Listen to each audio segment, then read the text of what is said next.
Last week we tackled Dungeons & Dragons Tower of Doom, and today we're looking at the absolutely excellent follow-up or sequel, Dungeons & Dragons Shadow Over Mystara. This fantastic sequel was released in February 1996 and is one of my all-time favorite beat-em-ups. It's right up there with the Simpsons arcade game and Teenage Mutant Ninja Turtles and Teenage Mutant Ninja Turtles Turtles in Time. You don't need to watch this review to know that, in my opinion, you need to play this game. It's as simple as that. For everyone looking for a little bit more information, let's jump on in to the proper review. The game takes place directly after the events of Tower of Doom and follows the exploits of our heroes on their quest to take down the Great Red Dragon Sin. I should also point out that Shadow Over Mystara also features multiple endings, which further enhances the already huge replay value.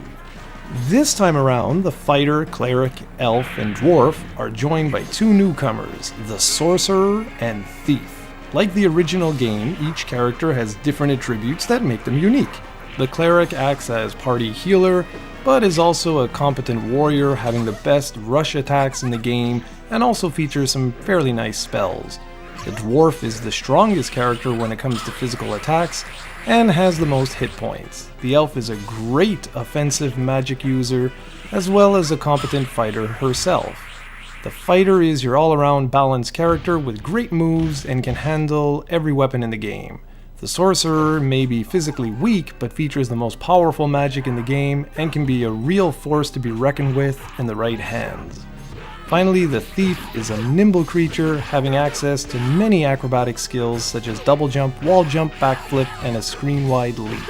She can pick locks, detect traps, pickpocket enemies, and even backstab enemies, which is just awesome. As I mentioned in last week's review of Tower of Doom, when players die and have to enter another token, they can now select a different character, and the game remembers which level the character was at the next time you wish to use them. Something else I need to mention this time around is each character has two distinct sprite sets, meaning two players can select the same character, and some of them feature subtle differences.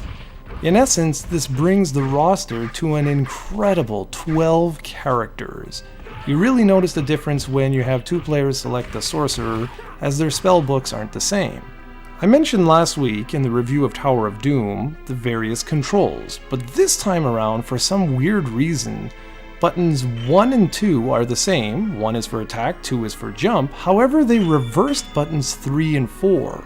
This time around, 3 is to select your projectile or magic attack, and 4 is to use said attack. Since button 3 and 4 are reversed compared to Tower of Doom, if you play both games back to back, it will take a little bit of getting used to. Perhaps the coolest addition made to this game is the introduction of special moves.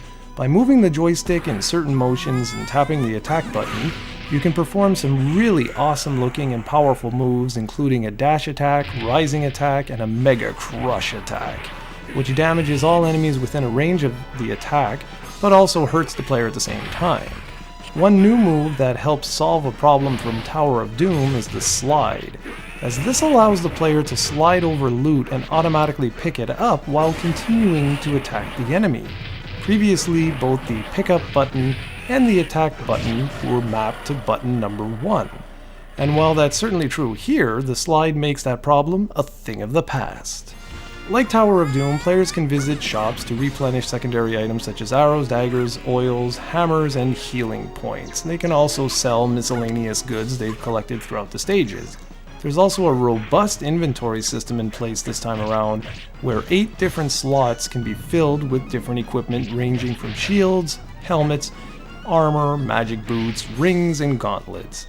You can even get a hold of very rare item drops from bosses, which can have a profound impact on future levels. The branching paths of the original game return here and help to boost the already lengthy, at around an hour and a half or so, gameplay time even longer. Coupled with the large cast of characters, multiple endings, and fun factor, and you have a game that can stay in your arcade cabinet for a very long time. The key element here is having friends to play with. The more people you play the game with, the better it is. Up to 4 players can join in on the fun, and that's exactly how I recommend you play.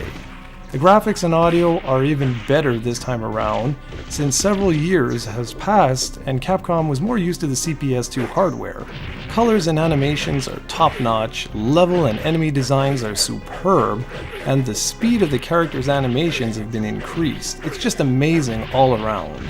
The same is true for the audio, with increased audio fidelity, the same great music you'd expect, and wonderful arcade quality voice samples.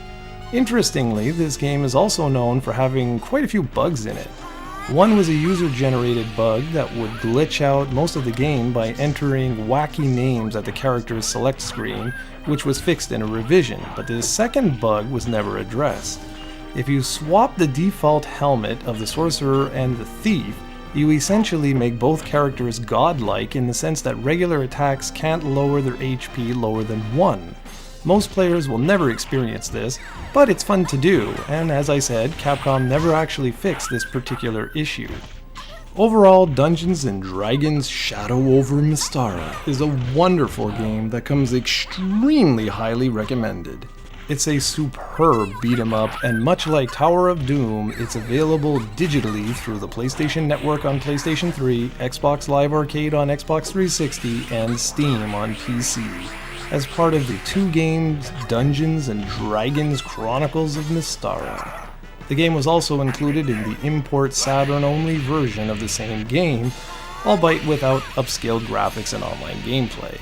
I've recommended this game to friends of mine that have arcade cabinets and those who only have access to consoles. It's an absolute must-have on any platform you can get it on.